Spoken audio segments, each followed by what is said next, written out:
Hey Brickmaniacs, welcome back to another Friday Sit Rep. Business as usual this week at Brickmania. We got plenty to check out, including a pair of brand new pre-orders coming to you from the desk of Sergeant Nate, which is always a good time. So let's dive on in, take a little closer look at what's hitting the web this week.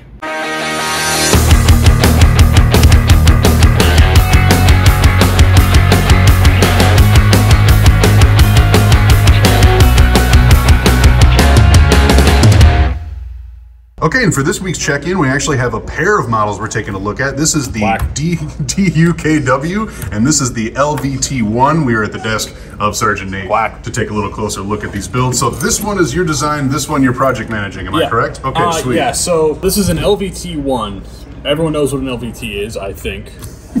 Yeah, basically these were modified tractors that eventually got put into more... that eventually found use as like aquatic vehicles to actually just drive on land, drop off the stuff, and then, you know, go back to shore. Right. But they could also be used on land with guns, and later versions would have, you know, like actual turrets and whatnot. This is definitely one of the earlier variants, because the ones people know of, like the LVT or the LVT3 or 4, have the door in the back that... Right. But this one does not have a door, it has an engine. Simple. Oh, nice, it has an engine. And it also has little knobs in here, so you can actually fit a total of 8 minifigs in there, with but if you just want to, you know, cram them that in. works too. Yeah, right. You can do whatever. Yeah, it's both kits come with one minifig, same uniform, but different heads, and this front opens up so you can also have guys driving it.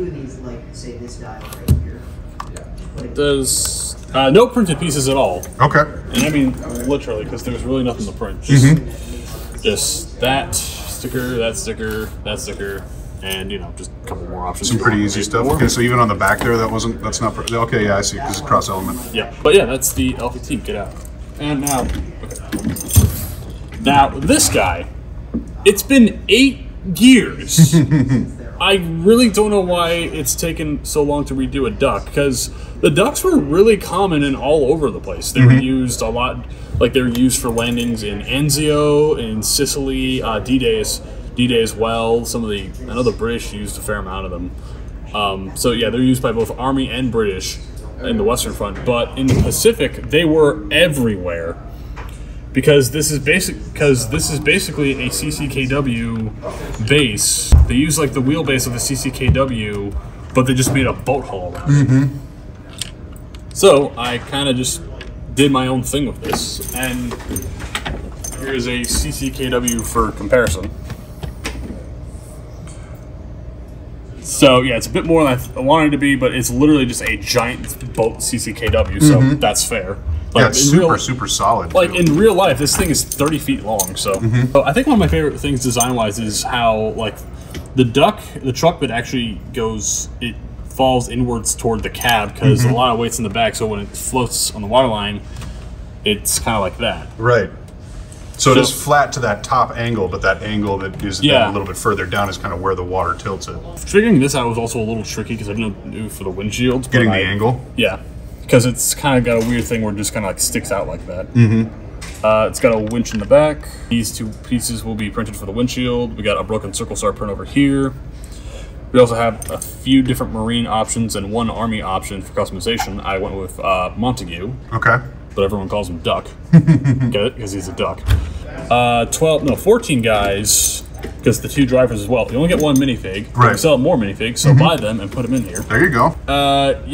We also have these folding down to, I forget what they're called, but basically they're like wading breakers. So like, the waves doesn't come up and over. Yep.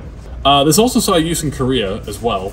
I think it was Army Marines, but basically all World War II tech was reused in that war. So this applies to Korea month as well. So very cool. Nice crossover, especially to wrap it up. Well, there you have it. Pair of pre-orders up for Guadalcanal theme. Yeah, and these 2 go hand in hand. Yeah, exactly.